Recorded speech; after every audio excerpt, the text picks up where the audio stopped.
오늘 요한복음 6장 60절부터 71절까지를 저희가 오늘 제목은 살리는 것은 영이니라는 제목입니다. 서론으로 한 세 가지 생각해 볼 것은 어, 영과 육을 분리시켜서 생각하는 그런 극단적 이원론에 빠진 사람들은 이렇게 말합니다. 육은 다 나쁘고 영은 좋은 것이다. 이렇게 말해요. 초대교회 때도 영지주의라는 게 있습니다. 똑같이 영과 육을 나눠서 영이 중요하니까 육은 뭐 아무렇게 해도 된다. 그래서 막 타락해도 된다. 이게 이제 지금 우리나라에는 구원파로 발전했고, 예수 믿고 구원받았으면 끝났지. 우리가 좀 실수하고 잘못한 거 그게 뭐가 문제가 되느냐? 뭐 이런 것까지 얘기를 하고요. 또 반대로 금욕적으로 그 육은 무익하니까 쳐서 복종시켜야 된다. 그래서 원래 교회 계단이 높이 있는 게 그 계단을 무릎으로 올라가게 됐어요. 어떤 절기에 고난 주간에 무릎으로 더 올라가게. 그러니까 영과 육을 나누는 극단적 이혼론이 언제나 있었어요. 아직도 교회 속에서 신앙생활 하다 보면 교회와 관련된 일은 영적인 일이고 세상에서 살아가는 육적인 일이다. 이렇게 말을 많이 해요. 그리고 교회와 관련된 일은 중요하고 나머지 학업이나 직업이나 가정일은 육적인 세상 일이기 때문에 별로 중요하지 않다. 이렇게 생각하도록 좀 가리키는 경향이 있습니다. 그래서 이 부분에 성경적인 답이 없으면 나 그런 기준으로 열심히 살아가는 문제가 없다. 기억하셔야 될 것은 과거에 그리스도의 비밀을 모를 때 했던 그것이 세상 일이든 교회 일이든 다 육적인 일이라고 보시면 됩니다. 아무리 경건생활하고 신비한 체험을 하고 여러 가지 막 응답을 받고 교회 일을 많이 했더라도 예수님이 통치하시는 영역이 아니면 틀림없이 창세기 3장의 사단이 역사하는 육적인 일이 됩니다. 많은 사람들이 신앙생활을 막 힘들게 하고 막 최선을 다하는데도 하나님이 주시는 기도 응답이 잘 없고 또 기도에 대한 부담을 느끼는 것은 어, 육신적으로 하기 때문에 그래요. 육적으로 하기 때문인데 직장에서 학업으로 가정으로 이렇게 일을 해도 영적인 비밀을 알고 하면 거기에는 하나님의 영광이 나타납니다. 세상에서 살아가는 세상 일처럼 보이지만 하나님의 역사가 일어나서 현장이 변화되고 제자가 그 속에서 세워져요. 그거는 영적인 일입니다. 그러니까 아직까지도 많은 오해가 뭐냐면 현실에서 많이 떨어져 있는 것이 믿음 좋은 것이다. 예배당에 막 많이 참여한다든지 아니면 어디 막 기도원 같은 데 간다든지 그리고 보통 사람과 다른 특별한 행동과 자세를 갖추는 것이 거룩한 것으로 아는 경향이 많아요. 그래서 하나님을 하기 위해서는 세상의 일들을 하지 않을수록 좋다. 이렇게 생각하게 되죠. 심지어는 중세시대 그 신부님 바라보듯이 목사들도 결혼하거나 취미 생활을 갖거나 운동하는 것까지도 저거는 육신적인 거다, 속되다 이렇게 성도들이 바라봅니다. 그래서 막 목소리도 저처럼 막 이렇게 하면 안 되고 할렐루야 주님은 여러분을 사랑하십니다. 코 넣어가지고 그러니까 그런 것을 하지 않을수록 경건하고 하나님의 일을 잘하는 것으로 생각하는 그 오해가 지금도 교회에 많아요. 그러니까 세 번째로 우리가 생각해 볼 것은 왜 기도응답이 없을까? 경건한 것 같은데도 불구하고 현장과 문화는 왜 우상의 배경들과 사단의 문화에 장악되어 있을까? 여기에 대해서 진짜 고민이 있어야 돼요. 우리 가정을 볼 때도 그렇고 우리 후대들을 볼 때도 그렇고 관심이 육에 있어서 그렇습니다. 육적인 것. 그리고 영적인 것을 구별하는 그런 영적 분별력이 없어서 그래요. 많은 말씀과 신학과 교양, 기독교 계통의 지식, 자료들에도 불구하고 복음을 한마디도 듣지 못한 사람들이 현장에는 너무나 많다는 것을 좀 확인해요. 복음을 잘 몰라요. 하나님도 알고 성령도 알고 예수님도 알아요. 축복도 알고 다 아는데 예수님이 그리스도 되어 주신 그 기준이 왜 유일한 답인지 몰라요. 그러니까 많은 종교에서 기대하고 있는 그 기대감 정도예요, 예수님. 창세기 3장에서 일어났던 인간의 가장 근원적인 문제, 그것을 해결받을 수 있는 유일한 하나님의 약속, 그리스도의 축복, 이게 영적인 비밀인데 처음 듣는다는 사람들이 많아요. 제가 만약 성경에서 하나님이 기뻐하시는 말씀을 찾아내가지고 신학이라든지 교회에서 교리, 전통 이런 것들을 동원해서 막 잘 말씀을 준비해가지고 수준 있는 메시지를 증거해도 나에게 성취되어지지 않는 말씀이라면 그거는 육적인 메시지. 그렇죠? 그리스도, 구원의 길, 이렇게 복음을 막 말한다고 할지라도 내 머리와 경험, 또 내가 가지고 있는 자료를 바탕으로 말씀만 전한다면 성경적으로 맞는 말이지만 육적 메시지일 수가 있어요. 어떤 사람이 상담을 왔을 때 예수님은 모든 문제 해결하셨습니다. 하나님 자녀된 당신이 예수님의 이름으로 기도하면 문제 해결이 됩니다. 맞는 말이잖아요. 그럴지라도 이 영적인 메시지가 될 수도 있고 이 내용이 육적인 메시지가 될 수가 있습니다.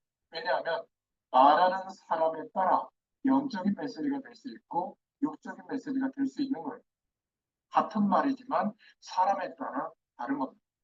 제가 우리 권사님 처음 만났을 때 한 25, 6년 전 이때 예수님이 그리스도시다 이렇게 말하는 것과 지금도 제가 예수님이 그리스도시다 이렇게 똑같은 복음을 말하지만 성령의 역사하심이 같지 않아요. 다릅니다.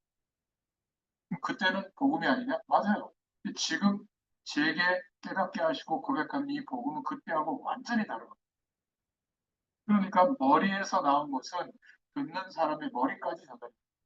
굳이 좀 얘기하자면 가슴에서 나온 것은 가슴까지는 전달이 돼요. 그러나 삶의 현장까지는 연결되지 않아요. 지금 우리가 듣는 이 복음의 말씀은 전하고 듣는 복음의 말씀은 영적인 메시지입니다. 열심히 일을 최선을 다해 하라고 말해도 이제는 그리스도의 비밀을 알고 하나님께서 성취되어지는 시간표도 알고 그 축복을 주셨기 때문에 최선을 다하세요. 그래도 영적 메시지가 돼요. 그죠? 우리가 뭔가 좀 성실하게 살아야 됩니다. 저 목사님은 복음을 말하지 않았어. 아니에요. 영적인 메시지가 될 수가 있는 거예요. 아무리 성경의 단어나 신학적 내용을 갖다 이야기해도 그 사람의 상태에 따라서 육적인 메시지로 전달될 수 있는 겁니다. 목표가 교회 부흥이라 실컷 얘기해놓고 보험 강요한다든지 다단계 강요한다. 그럼 목적은 뭐예요? 다단계죠. 뭐. 그죠? 또 목적은 뭐예요? 나를 추동하게 만들어서 세력을 규합해가지고 그 힘을 가지고 뭘 하려고 하는 목적이 모든 내용 속에 들어가 있잖아요. 복음의 메시지는 뭐냐면 주님이 높아지도록 말씀 전하고 듣는 사람. 그러니까 주님께 영광 돌려드리는 행위예요. 근데 거의 대부분 제가 예전에 조엘 오스틴 목사님 교회 갔을 때 느꼈던 거지만 중보자 대신 그리스도를 향하지 않아요. 이게 문제인 겁니다. 목사님만 향하는 거예요. 목사님이 중보자 대신 그리스도를 향하도록 해야 될 그 중심을 가로채고 있는 거예요. 하나님 볼 때는 어떻게 생각하겠어요? 우상입니다. 그러니까 다른 교회 메시지를 못 듣게 만들죠. 꼭 그렇지는 않은데, 그렇지는 않은데 굉장히 편협해질 수가 있는 거죠. 그러니까 목사님의 설명이 성경 전체를 말하는 거라면 뭐 가능하지만 그럴 수 있는 목회자는 없어요. 그래서 현장 예배라든지 또 방송 설교라든지 신앙 서적이라든지 뭐 이런 거를 통해서 말씀을 들을 때 우리 교회 강단을 중심으로 하나님의 깨닫게 하신 방향을 정말 보충해주고 더 풍성하게 해주는 말씀인데 그렇게 저건 틀렸다. 이런 기준이 자리 잡혀요. 거의 모든 이단의 방향이 그래요. 그건 다 틀렸고 여기만 옳다. 이게 굉장히 문제가 있는 겁니다. 내가 이 복음의 말씀을 가지고 이제는 다양성을 주관적으로 복음 중심으로 해석하고 또 선택할 수 있고 결정할 수 있는 눈을 열어줘야 되는 거고 그 가장 중요한 내용이 어디 있죠? 성경에 있는 거예요. 그러니까 성경을 읽고 묵상하고 그 말씀을 통해서 확인해야 되거든요. 우리는 자꾸 설교 메시지를 성경 말씀하고 자꾸 대체하려고 하는 거예요. 그러니까 주일날 말씀으로 때우려고 하는 거예요. 그 성경을 몰라요. 그런데 저 이상한 세력들은 성경을 막 성경책 한번 보세요. 막 빨간 줄, 파란 줄, 막 성경을 몇 권 바꿔요. 굉장히 성경을 팝니다. 그런데도 복음을 모른다는 건 기적 같은 일인데, 복음을 알고 있는데도 불구하고 왜 그리스도가 전부인지를 성경은 다 얘기하고 있는데 몰라요. 그러니까 사람의 말을 인용해서 전달할 수밖에 없으니까 그거는 오류가 생기는 거예요. 그렇잖아요. 목회자도 신학적 오류가 있습니다. 목회자도 어떤 주제를 강조하기 위해서 말씀을 끌어당기다 보니까 말씀이 수반이 되는 거예요. 하나님의 말씀을, 설교 말씀을 듣고 하나님의 말씀을 향하도록 한다면 그거는 바람직해요. 근데 거의가 다 하나님의 말씀은 수단이 되어버리거든요. 내가 말하려고 하는 주제. 그러면 은혜를 받아도 굉장히 편협해질 가능성이 있는 거예요. 그러면 그거는 육적 메시지가 될 수가 있는 것이죠. 그러니까 지금 어, 그리스도의 비밀을 알고 하나님께서 성취하시는 하나님의 때가 있구나. 시간표의 축복도 볼 수 있다면 그래서 깨닫고 전달하는 모든 내용, 그래서 깨닫고 하는 모든 선택과 행동은 영적인 축복이 나타나는 말씀이요 은혜인 줄로 믿습니다. 우리가 지금 이 복음의 축복 속에 들어와 있는 거예요. 그렇다면 첫 번째로 육적인 것이 뭘까? 눈에 보이는 것만 쫓아가는 겁니다. 우리는 지금 보이지 않지만 영전하는 세계, 하나님의 나라의 배경이 그리스도로 말미암아 임해 있거든요. 그 속에서 우리 현실을 사는데 현실만 보이는 겁니다. 창세기 3장 사건의 선악과 약속을 어기고 에덴 동산 하나님의 영원한 축복이 영원히 누려질 수 있는 거기에서 추방되고 나서 이제 세상에서 보고 있는 거예요. 어떤 면에서는 내가 안락한 삶을 살고 편하게 살고 행복하게 살고 성공하고 이거를 내 자손, 내 손주까지도 그렇게 살도록 하는 모든 종교가 다 비슷해요. 복음과 구원과 전도와는 관계없는 세상의 것, 이 중심으로 보는 것을 말해요. 그러니까 수많은 기도와 경건, 봉사, 충성, 열심에도 불구하고 나의 현장이 변화되지 않는 것은 육적인 것이었기 때문이 아닐까 질문해 보시기 바랍니다. 그리스도를 알지 못하고 종교 생활할 때는 성경을 말하든지 세상 일을 말하든지 사실은 다 육적인 것이었어요. 예수가 그리스도라는 사실을 몰랐고 하나님의 말씀이 성취되어지는구나. 하나님의 소원이 이것이구나. 하나님의 탄식과 삶의 이유도 몰랐어요. 언약 붙잡고 하는 기도도 몰랐고 인생의 해답과 결론이 무엇인지 내 삶의 방향을 어디에 맞추고 생을 걸어야 되는지 몰랐어요. 그러니까 그때는 교회 일을 하고 있든지 세상 일을 하고 있든지 결국 도달하는 게 많은 갈등과 한계가 올 수밖에 없었던 거예요. 경건하고 거룩하고 진실된 사람들이 교회에 많이 있었잖아요. 그런데 그 사람들에게 사도행전의 역사였던 성령의 역사가 일어나면서 그 주변의 흑암의 문화가 무너지고 관계된 사람들이 인생에 영원한 답을 얻고 문제가 해결돼야 되는데 오히려 경건하고 거룩한 사람들이 많이 있는데도 불구하고 모서기는 급증하고 있고 청소년들은 인생에 답이 없어서 방황하고 있고 우리나라도 이제는 마약 청정 국가가 아니잖아요. 막 번져 들어가고 있고 또 애나 어른이나 뭐 할아버지나 할머니나 뭐 가릴 것 없이 음란으로 치닫고 있고 끊임없이 창세기 3장 배경의 저주로 인한 소식이 뉴스로 계속 장시하고 있죠. 현장이 변화돼야 되는데 그 반대 저주가 들이닥치는 일이 계속 일어나고 있습니다. 왜 그렇죠? 한마디로 말하면 창세기 3장에서 시작됐던 그 문제가 해결되지 않는 육적인 일들이었기 때문에 우리가 열심히 살았는데 결과가 그렇게 됩니다. 여기에 대한 다른 하나님의 응답을 받으면 교회 가서 일하는 것만이 하나님의 일이 아니고 학생으로서 공부해야 되는 이유를 발견하고 삶을 배우고 인격을 갖추고 사회성과 전문화와 세계를 배우는 것이 전부 다 영적인 일이 되는 줄로 믿습니다. 직장에서 일하는 것, 또 사업 현장에서 일하는 것, 전부 주의 성령이 역사하시고 세계 복음화를 문이 열리고 우리가 직장 선교사로, 산업 선교사로, 가정 선교사로 살아간다는 사실을 그 답을 얻게 된 거죠. 이 축복을 모르면 자꾸 영적인 것만 중요하고 육신은 별로 중요하지 않다. 이러니까 삶도 무너지게 되는 거예요. 이것에 대한 성경적인 바른 교육을 받지 못했기 때문에 여전히 교회 일은 중요하고 세상 일 해가지고 그거는 중요하지 않다. 그래서 둘 중 하나를 선택해야 된다. 교회 일을 선택해야 된다. 이러니까 어떻게 되겠어요? 아니, 맨날 무슨 월차 내가지고 뭐 무슨 새벽기, 특별 새벽기도 한다고 참여하고, 여름 성경학교 한다고 참석하고, 아니 명절에 무슨 교회 훈련 있다고 참석하고, 가정도 돌보지 않고, 가정에 함께하는 분위기도 없고, 그럼 어떻게 될까요? 정상적인 가정은 핍박과 갈등이 생기죠. 그럼 또 뭐라 그러죠? 아, 이게 하나님의 일을 핍박한다고 막 그러잖아요. 그러니까 믿음이 좋다는 사람들은 어쩔 수 없이 선택의 강요를 자꾸 하니까 현실을 등한시하고 무시하게 되는 삶의 태도와 결과가 오게 됐던 거예요. 그러다 보니까 믿음 좋다라고 하는 교회에서 인정받는 사람들은 주로 삶을 보면 상식 없이 비춰지는, 불신자들이 보는, 가까운 사람들이 보는 모습이, 그리고 앞뒤가 꽉 막힌 듯하게 보이는 것, 아나무인격으로 또 막 무시하는 거죠. 아주 복음도 모르는 것들, 하나님의 축복도 모르는 것들. 이래가지고 어떻게 복음의 문이 열리겠어요? 그렇죠? 심지어는 이 땅에 사람들이 살아가는 기본 체계조차도 무시하는 일이 생기게 되는 겁니다. 막 차 아무 데나 주차하고요. 뭐 법적으로 막 어기는 거는 다반사로 어기고 막 그러면서 뭐 하나님 하신다고 그러고 말이죠. 그러니까 이렇게 비상식적인 것을 자기도 모르게 상식인 것처럼 막 행하는 거예요. 제가 지금 윤리적인 얘기를 하는 게 아닙니다. 이게 기독교가 종교가 됐을 때 오는 오류예요. 진리를 우리가 알게 되면 다 양보할 수 있습니다. 아니, 가족이 반대하면 훈련 안 가면 되죠.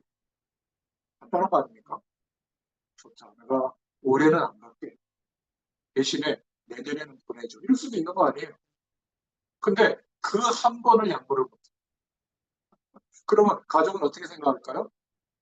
어마어마한 영원한 축복을 가져다주는 그리스도가 아니라 이기적인 그리스도로밖에 못 느끼는 거예요. 물론 가지 말라는 얘기도 아니에요. 그러니까 우리가 자꾸 종교적인 모습을 자꾸 비치는 거예요. 이 땅을 병들고 망하게 하는 게 종교예요. 기독교가 종교가 되면 그렇게 됩니다. 기독교 종교는 가정을 어지럽게 하고 교회로 하여금 세상을 향해서 나쁜 영향을 끼치도록 해요. 이분부적으로 구분해버리는 거예요. 세상은 악하다. 아니에요. 세상에도 하나님이 함께 계세요. 세상에도 하나님의 일을 통해서 회복되기를 원하시는 거예요. 그래서 모이는 교회 예배도 회복돼야 되지만 흩어지는 현장 교회가 똑같이 회복돼야 되는 겁니다. 마태복음 12장 43절 45절의 말씀대로 그 마음이 비고 소재되고 수리되었거늘 자기보다 더 악한 귀신 일곱을 데리고 오매 이 사람의 나중 형편이 전보다 더 심하게 되었더라. 우리가 자꾸 예배당에 중심으로 모여서 초청 은혜 받는 거, 비우고 수리하는 거일 수 있어요. 삶 속에서도 그래야 되거든요. 그러면 삶 속에서도 영적인 일을 누리는 나름대로의 답을 찾아가야 돼요. 그런데 삶 속에서는 직장에서 뭐 나를 이해해주는 신자만 있습니까? 불신자들도 있고 또 교회에 대해서 안 좋게 생각하는 사람도 있잖아요. 그들과 함께 하려면 어떻게 함께 할 수 있는 답을 찾아야 할까? 그래서 하나님께 지혜를 구하면 돼요. 그럼 어떻게 될까요? 지혜를 주십니다. 또 기다릴 줄도 알고요. 견딜 줄도 알아야 되고 또 어떤 때는 이게 정말 사단의 악성인가 싶으면 내가 이 직장을 때려치더라도 한 번은 예수님이 나와 함께 한다는 사실을 고백해야 될 때도 있거든요. 그러니까 이런 것들이 분별이 되고 지혜롭게 인도받을 수가 있는 겁니다. 기독교는 종교가 아니죠. 우리가 그리스도를 알고 세상과 기도와 전도를 알게 됐을 때 우리와 관계되어 있는 모든 일은 그때부터 영적인 일이 되는 줄로 믿습니다. 우리와 관계되어 있는 모든 것을 통해서 하나님이 역사하시는 것을 보게 돼요. 이때부터. 80이 다 되어서 드디어 모세가 하나님의 소원과 탄식을 알게 됐을 때 왕궁에서 차세대 지도자로 있을 때는 뭐 대단한 게 있었잖아요. 배경이. 근데 80 노인이 뭐가 있겠습니까? 지팡이 하나. 그런데 그 지팡이가 여호와의 지팡이가 된 거예요. 그거로 충분합니다. 하나님. 우리가 가지고 있는 모든 것들이 하나님 앞에 쓰임 받을 때 그것은 영적인 일이 되고 영적인 일에는 반드시 주의 성령이 역사하십니다. 영적인 말씀이어야만 생명의 역사가 일어나는 거예요. 하나님의 창조적인 능력이 역사하고 사람과 현장과 문화가 바뀌고 또 세계복음화가 되어지는 말씀으로 응답이 되는 겁니다. 그래서 영적인 일을 육적인 일로 착각해서 다 거절하고 막 담쌓고 예배당에만 와서 집중하다 보니까 실패하는 자리로 갈 수밖에 없었던 거죠. 아니, 청년들이 빨리빨리 취업해가지고 자립할 준비를 하고 더 이상 부모님 도움 안 받고 살아야죠. 결혼했는데도 부모님이 생활비 줘야 돼요? 그건 말도 안 되지. 손주 키워줘야 돼요? 말도 안 되지. 그건 아직 결혼할 자격이 없는 거예요. 그 독립할, 정서적으로, 경제적으로, 신앙적으로, 사명적으로 독립하는 게 성인이잖아요. 근데 어른 아이들이 많아요. 30, 40, 50이 돼도 그게 안 돼요. 저도 반성할 부분이 약간 있습니다만 우리 후대들에게 그렇게 가르쳐야 될까 생각을 해볼 일이 많아요. 그렇죠? 그래서 제일 좋은 게 뭐죠? 모른다. 나는 잘 모르겠다. 나는 부족하다. 니들이 보는 그거 이상으로 더 부족하다. 나한테 기대하지 마라. 네가 하나님께 기도해서 얻어 써라. 하나님이 너를 도와줄 거다. 빨리빨리 알려줘야 돼요. 악착같이 도와주지 말고.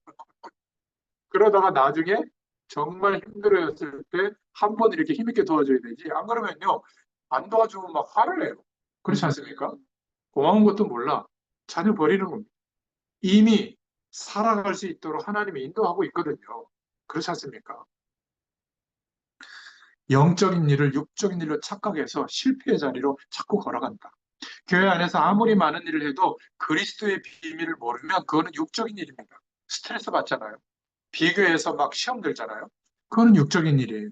하나님의 일 같지만 세속의 일을 했던 거예요. 누가 성직자죠? 그리스도의 비밀을 아는 자는 거룩한 하나님의 직분을 수행하는 성직자입니다. 그리스도의 비밀을 모른다면 목사라고 할지라도 그거는 세속적인 직업일 뿐이에요.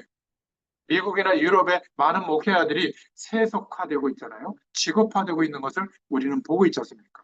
심지어는 점쟁이들도 무속인들도 자기들이 성직자 반열에 끼워달라고 법을 만들고 있잖아요. 부결됐지만 한국교회가 반대해서 무속을 종교의 하나로 인정하자는 움직임이 있습니다. 협회는 만들어놨어요. 신령협회인가? 뭐 그래가지고 100만 명이에요. 100만 명. 무시할 게 아닙니다.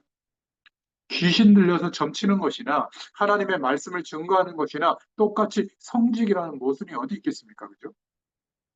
이 비밀을 모르고 살고 있다면 이 땅에 어디가 성지입니까? 성지 없어요. 저와 여러분이 진짜 그리스도의 비밀을 알고 있다면 저와 여러분이 밟고 있는 그것이 성지인 줄로 믿습니다. 예수님의 통치가 임하는 곳은 다 성전이에요. 예수님의 통치의 영역이 천국입니다. 하나님의 나라예요. 심령이 예수님의 통치를 받고 있으면 심령 천국이 임한 것이죠. 가정이 그리스도의 통치를 받고 있으면 가정 천국이 임한 거예요. 그래서 우리는 계속 하나님의 나라가 임하옵시며 라고 기도하고 있잖아요. 우리와 관계된 모든 것에 하나님의 나라가 확장되도록 기도할 수 있기를 바랍니다. 우리가 그동안 이 비밀을 모르고 이원화되어져서 세상 거는 나빠, 영적인 것만 좋아 이러고 살고 있었던 거예요. 기독교 종교는 선행, 구제, 경건, 인격 정보로 그러다 보니까 전락하게 되는 겁니다. 생명의 종교인데도 불구하고. 그게 육인 거예요. 그 육의 결과는 육을 살리지 못해요. 종교는 육이거든요. 육을 최대한 높이고 자랑하고 바라보도록 하는 게 종교예요. 성경 말씀의 핵심이 뭐라고 그랬죠? 우리는 안 되는구나. 나는 아무리 노력해도 근본 문제를 해결할 수가 없구나. 하나님 만날 수 없구나. 죄와 저주에서 해방되는 길이 없구나. 악한 사단의 괴계에서 벗어날 길이 없구나. 그리스도만 다르구나. 이렇게 깨닫도록 도와주는 것이 하나님의 영원한 언약 약속이잖아요. 그러면 알고 좋습니다. 이러고 끝납니까? 이 축복을 너무나 모르고 있구나. 땅 끝까지 이 축복을 전달하도록 우리 인생을 부르셨구나라고 인생의 방향이 결정되어지는 순간 내 삶의 모든 하루하루는 영적인 일로 바뀌는 거예요. 하나님이 볼 때 역사할 수 있는 현장이 되는 겁니다. 이런 은혜가 우리에게 임하게 된 줄로 믿습니다. 그래서 예수님이 오늘 본문의 말씀에 살리는 것은 영이니 육은 무익하니라 말씀하신 거예요. 육은 무익하다고 해서 마땅히 해야 되는 일들, 공부도 하지 않고 일도 하지 않고 가정도 돌보지 않는 일들이 우리도 모르게 교회 속에서 일어났던 겁니다. 육은 무익하다는 것은 그리스도와 관계없이 노력했던 모든 것은 육이다, 무익하다는 뜻이에요. 복음과 관계없는 응답은 응답이 아니에요. 잘못된 응답이죠. 복음과 전도와 현장과 연결되지 않는 응답은 그 응답의 출처를 의심해 봐야 돼요. 일반 은총도 응답이거든요. 불신자도 기회를 줍니다. 노력하면 결과가 오죠. 또 열심히 노력해서 받는 응답도 옵니다. 우상 숭배할 때, 깊이 기도할 때 귀신이 갖다 주는 응답도 있거든요. 이런 응답이 현장을 살려낼 수 있습니까? 생명을 회복시켜 줄 수 있어요? 불가능합니다. 신비주의와 그런 체험과 은혜를 받아도 아무리 받아도 현장은 변화되지 않아요. 하나님이 주시는 응답은 반드시 우리의 현장과 전도와 선교와 연결됩니다. 이런 응답은 영적인 축복을 알 때 되어지죠. 영원한 하나님의 언약, 그리스도의 축복을 알게 될 때. 그리고 우리 인생의 방향, 이 시대의 하나님의 언약, 세계복음을 알게 될 때. 영원 구원의 축복이 내 인생의 방향이 될 때. 그러니까 구원과 전도와 관계없는 모든 노력과 행동들은 육적인 거다. 예수님이 이렇게 말씀하고 있는 거예요. 그리스도와 전도의 비밀을 알고 기도하면서 최선을 다해서 직접 일을 하고 있다면 그거야말로 하나님의 일이에요. 영적인 일이 되는 겁니다.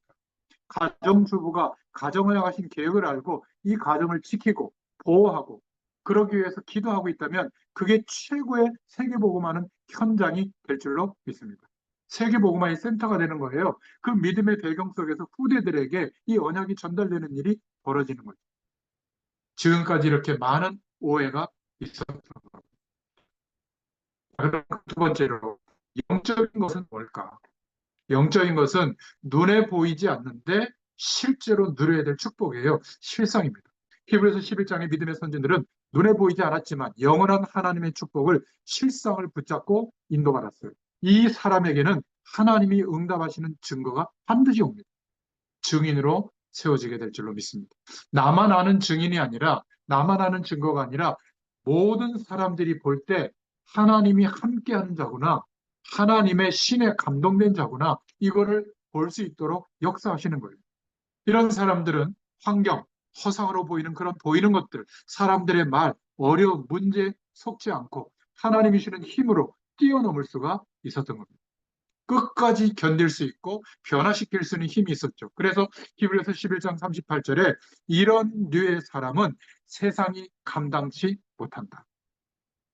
세상을 살리고 문화권을 개혁하고 방어하는 사람들에게 답을 줄 수가 있는 겁니다. 이런 사람은 이제 어떤 자리에 들어가 있어도 괜찮아요.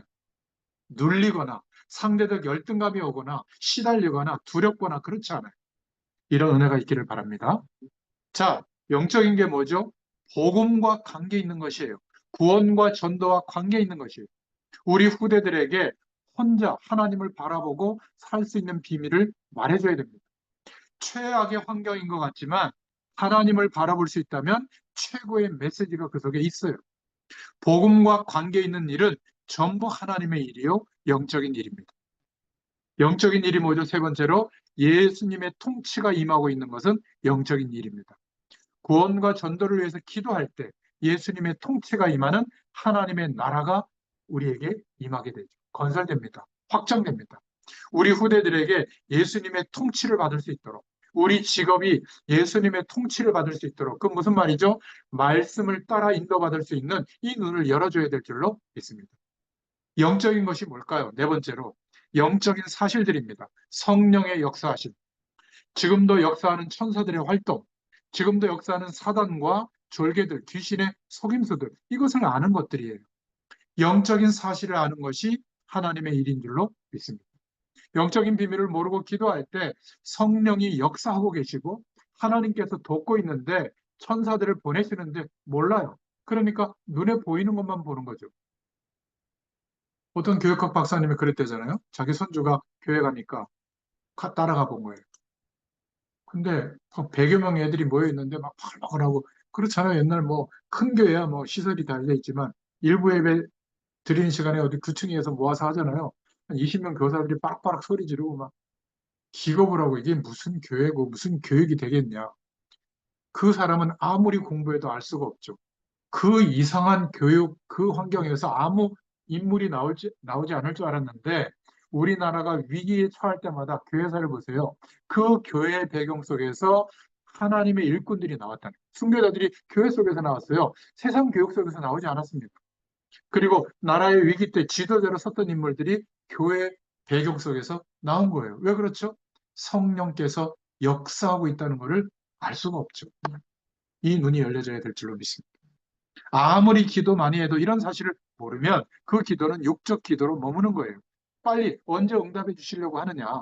하나님을 가지고 막 흥정하고 협박하는 거죠. 교회 부흥시켜달라고 은사를 달라고 기도해도 그것은 육적 기도로 머무는 겁니다. 그러나 이러한 영적 사실을 믿고 우리가 기도하는 예수님의 이름이 만물을 복종시키는 이름이라는 것을 알고 믿고 기도한다면 사소한 것을 놓고 기도해도 하나님의 계획을 붙잡고 기도하면 그것은 영적인 기도인 줄로 믿습니다. 오늘 68절에 영생의 말씀이 계심에 우리가 뉘께로 가오리까. 영적인 사실과 영적인 과학과 영적인 경제의 비밀을 알아야 이 땅을 살릴 수 있는 줄로 믿습니다. 베드로가 참 멋있는 고백을 했죠. 영생의 말씀이 여기 있는데 내가 뉘께로 가오리까. 저는 교회 새신자가 오거나 또 교회 성도가 가는 것 이런 거는 신경 쓰지 않습니다. 무시한다는 말이 아니라 사람을 끌어모으기 위해서 복음의 말씀을 전하는 게 아니에요. 그렇게 해서 모이는 것과 복음을 말하고 있는데 하나님이 모이게 하는 것과는 천지차이입니다. 그리스도 때문에 온 사람은 사람을 보고 온 것이 아니기 때문에 섭섭한 일이 있어요, 교회는. 그래도 떠나지 않습니다.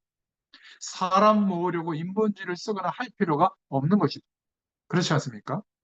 하나님이 교회를 세우셨다면 그 교회를 통해서 역사하실 복음의 일꾼들을 하나님이 준비하시고 보내시는 게 교회예요. 또 훈련이 됐으면 또 파송해야죠. 그게 교회를 옮기는 겁니다. 아, 나는 무조건 이 교회에 있을 거야. 그것도 교만이죠. 제가 그 교만한 사람 중에 하나였잖아요.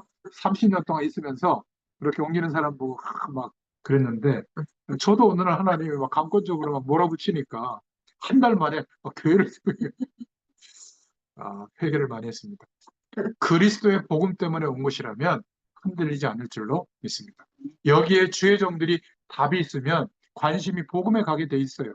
물질도 마찬가지고 영생의 말씀이 우리를 통해서 증거되면 사람의 문을 하나님이 여십니다. 그리스도에 대해서 영적인 것에 대한 해답과 결론 내려진 게 맞습니까? 그리스도 안에 다 있는 것이 맞다면 다른 것 할 게 있겠어요? 해답과 결론 내릴 수밖에 없는 이유가 영생의 말씀 속에 있는 줄로 믿습니다. 자, 그렇다면 이 땅의 문제는 무엇이고 해답이 무엇인가 분명하죠. 이 땅의 문제는 눈에 보이는 것이 원인이 아니었 건 결과입니다. 영적인 문제로 온 결과죠. 그래서 하나님은 지금도 영적 원리대로 세상을 움직이시는데 우리 인간을 하나님의 형상대로 창조하셨잖아요. 우리가 우리의 형상을 따라. 그래서 하나님의 형상대로 창조하시고 언약 속에서 창세기 2장 17절에 선악과 언약 속에서 그 영원한 축복을 선택할 수 있는 자유를 주신 거 아니겠습니까? 그런데 그 부분에 문제가 온 거죠. 하나님의 언약을 불신하게 되고 사단이 속인 그 방향을 기준으로 붙잡게 된 순간 생명을 잃어버리게 되고 원죄 아래에서 출발하게 된 겁니다. 불신앙과 죄의 권세 아래에서 사단에게 장악당하게 된 거죠. 우주와 역사의 법칙은 하나님이 제시한, 창조한 원리를 따라야 되는데 인간은 반드시 하나님과 함께 해야 되는데 함께 할 수 없는 상태로 출생해서 살아가고 있는 거예요. 영적인 원리에서 빗나가 있는 거죠. 다시 함께 하려면 노력으로 안 되는 겁니다. 하나님의 약속을 믿는 믿음으로 되어지는데 그 믿음의 근거가 뭐냐? 예수님이 누구신지를 아는 거예요. 예수님이 무슨 일을 하신 분인지를 알고 그 사실을 믿을 때, 믿고 나의 구주로 영접할 때 즉시 영원한 생명이 회복되어지고 영원한 하나님께서 이제는 거룩한 성령으로 우리에게 함께 하시는 어마어마한 영적인 일이 벌어지죠. 이 해답을 우리가 얻은 줄로 믿습니다. 그래서 살리는 것은 영이니 유일한 해답은 하나님의 영, 영원한 생명으로 거듭나는 일이 벌어져야 되는데 영적 문제이기 때문에 육을 가지고는 살 수가 없다. 그래서 육은 무익하니라라고 말한 거지. 우리가 세상에서 살아가는 삶이 무익하다. 그 말이 아니에요. 이것을 모르고 사도행전 3장의 구제로 골로새서 2장 8절부터 9절에 철학으로, 사도행전 4장 12절에 종교로, 경건, 인격, 도덕으로, 요한복음 3장에 또 이사야서 64장 6절에 선행으로, 아무리 노력해도 그거는 육인 겁니다. 무익한 거예요. 그것으로는 죄 문제가 해결되지 않고 하나님을 만날 수가 없는 것이죠. 영적 세력과의 싸움에서 이길 수도 없어요. 육은 무익하다는 것은 육이 나쁘다는 것이 아니라 그러한 육적인 내용으로는 영원한 영적인 문제가 해결되지 않고 살릴 수가 없다는 뜻이에요. 이 축복을 알고 있는 사람이 믿고 누군가를 위해서 기도하잖아요. 영적인 축복이 전달되는 겁니다. 막 저처럼 설교 안 해도. 그러다가 대화할 기회가 와서 예수 믿으세요. 이렇게만 해도 돼요. 하나님이 사랑하세요. 제가 당신을 위해서 기도하고 있습니다. 이래도 마음문이 다 열립니다. 하나님이 역사하는 길은 똑같아요.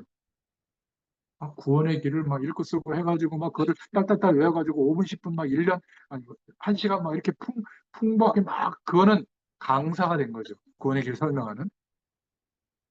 이해는 시킬 수가 있어도 영적인 일이 일어나는 것은 하나님의 영역이거든요.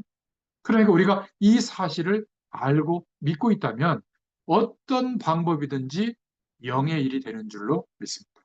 그러니까 전도가 쉬운 거예요. 그렇지 않습니까? 이거 모르면요, 설교가요, 목사님 스트레스 많이 받습니다. 목회할 때. 저처럼 일주일에 막 17편 설교하려면 막 죽어요. 그런데 이 답이 있으면 설교 많을수록 좋아요. 왜? 많이 얘기할 수 있으니까.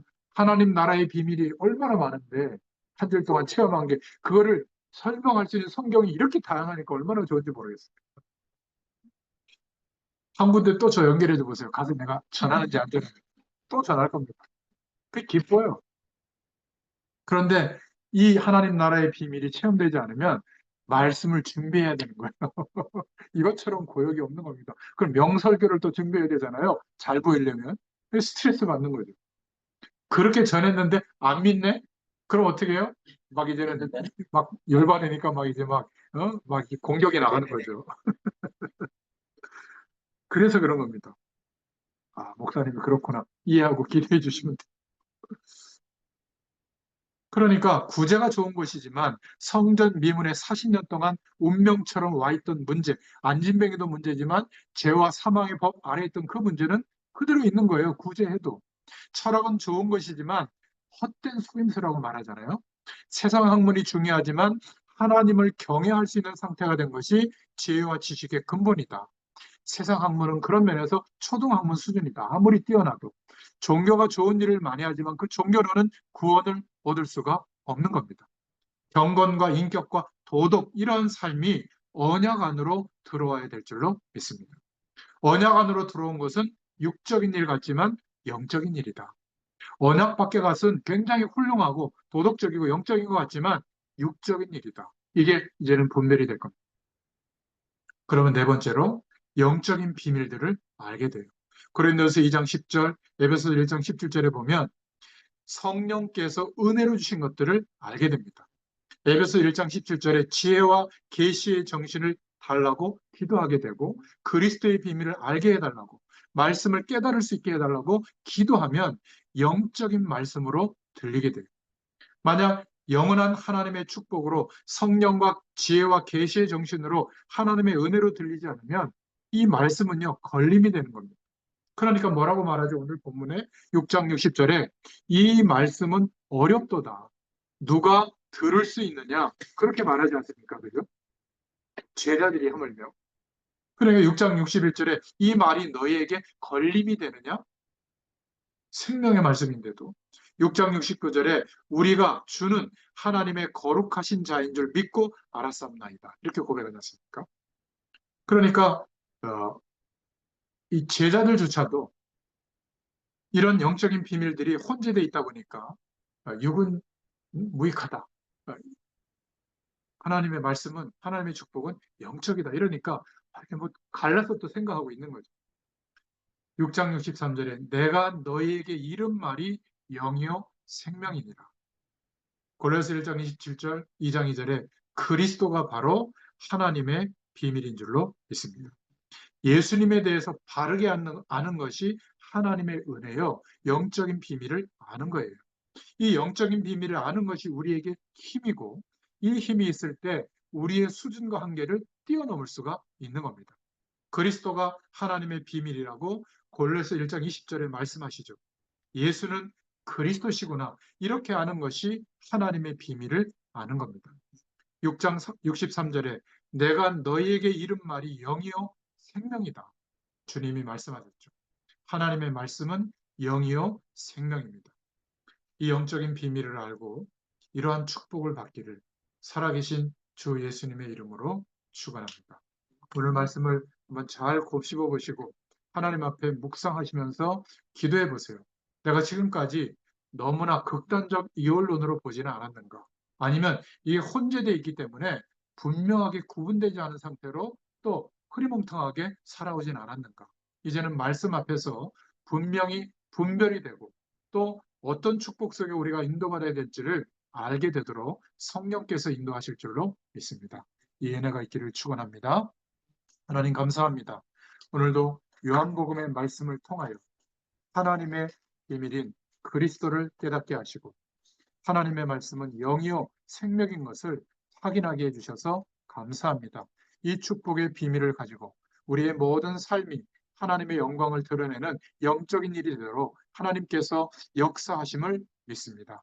이 축복을 누리는 또 한 주간 되게 하여 주시옵소서. 예수님의 이름으로 감사하며 기도드렸습니다. 아멘. 감사합니다.